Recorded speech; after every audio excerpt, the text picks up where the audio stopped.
The oil and gas sector has been identified and prioritized as one of the sectors with the greatest multiplier effect on the economy. To even more concerning, some local companies don't have the technology and finances to secure some contracts. According to the executive director of the Uganda Petroleum Authority, Ernest Rubondo, there is a need to embrace joint ventures that will help them acquire technology that will bring them towards full exploitation of the business opportunities in the sector, and that it will also enhance their readiness and capacity. Of course, some of the services required high technology, require a lot of finance, and the companies in Uganda are not able to provide these services. In situations like those, one way they can provide these services is by getting together with foreign companies, and this is what we call a joint venture. You can also have joint venture between Ugandan companies, but the ones that attract the technology, that attract the finance, are usually with international companies.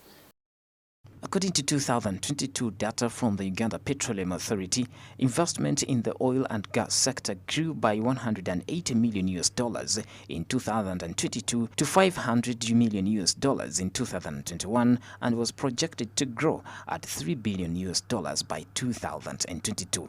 In an effort to unlock local content in the oil and gas sector, Rubondo says that the current overall total investment has hit between $15 to $20 billion and that they are targeting 40% of this money remaining in the country. Well, the total investment in the oil and gas sector overall, including support infrastructure, is anywhere between 15 to 20 billion United States dollars. The target now is for 40% of that money to come into the country. We are finding that as you go down to the lower levels, that also is increasing. So if you take 40% of the 20 billion, that comes to 6-8 billion coming into the economy. There are other aspects like linkages between the oil and gas sector and other sectors of the economy. These linkages can also bring an additional $6 to $8 billion into the economy.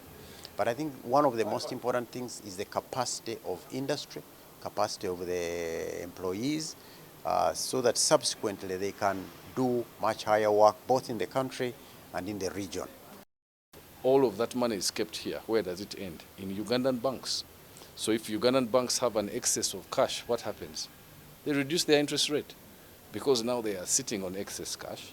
They do not know where to lend that money. So it will naturally reduce the rate of interest. So there are so many advantages that come from retaining money. In 2021, the value of contracts awarded to Ugandan companies in the sector increased to $20 million, an increase of almost 20 times. Professor Charles Kwesgwa, the Executive Director, Uganda Industrial Research Institute, and also the chairperson of the Association of Uganda Oil and Gas Service Providers, says that there is a need for skilled manpower if local companies are to exploit business opportunities in form of contracts. We need skilled manpower. How do we do it? Let's move ahead and offer apprenticeship training, for example. Beef up the knowledge base of our people.